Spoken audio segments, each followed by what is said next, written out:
The decision to bring no charges in the Michael Brown case has reopened old wounds of mistrust between law enforcement and the black community. We'll talk with the head of the National Urban League, Mark Boreal, in a moment. But first, former New York City Mayor Rudy Giuliani. Mayor, I want to start with the federal investigation of Officer Wilson and also of the Ferguson Police Department. Here's what President Obama had to say this week. The frustrations that we've seen are not just about a particular incident. They have deep roots in many communities of color who have a sense that our laws are not always being enforced uniformly or fairly. Mayor, do you see any basis for either investigation by Attorney General Holder and his Justice Department? Having read the transcripts now of the grand jury, FBI interviews, and all of that, and having been a prosecutor for 13 years, I don't see how this case normally would even have been brought to a grand jury. This is the kind of case, had it not been, had the racial overtones and the national publicity, where a prosecutor would have come to the conclusion that there's not enough evidence to present to the grand jury. There are 7 witnesses who support the police officer's testimony. And when I was listening to the back and forth between the lawyers, what was left out is a key witness, an African-American witness, says that the officer was charged aggressively at the very end. And was actually surprised at how fast. If I may, sir, the question, though, is what do you think now of it going to the federal level and Attorney General Holder investigating? It's the same testimony. I mean, it's the same witnesses, the same testimony.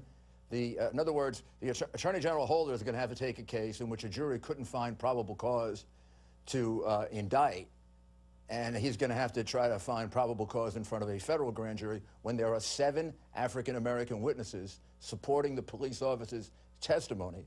And the witnesses on the other side, not all, but almost all of them, have impeachable testimony. In fact, a couple of them committed perjury, saying he was shot in the back when he clearly wasn't. So it's a it's an impossible case to present to a grand jury. A federal grand jury, in my experience, having been in front of hundreds of them, would find no true bill here, just like this grand jury did. Mayor, I want to read the nobody.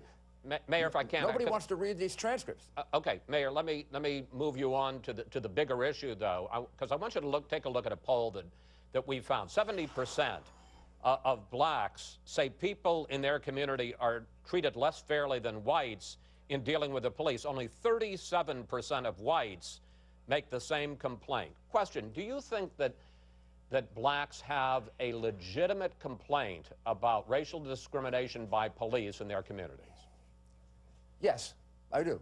I do believe that there is more interreaction and more unfair interreaction among police officers, white and black, in the black community than in the white community.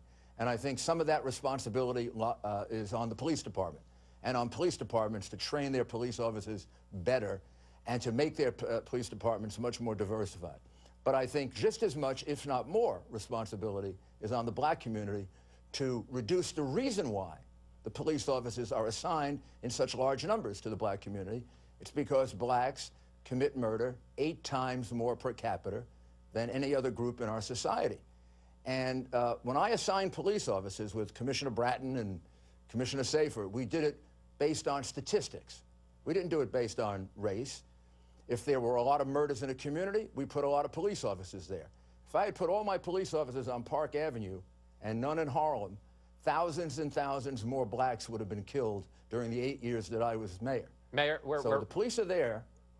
Mayor, we're running out of time.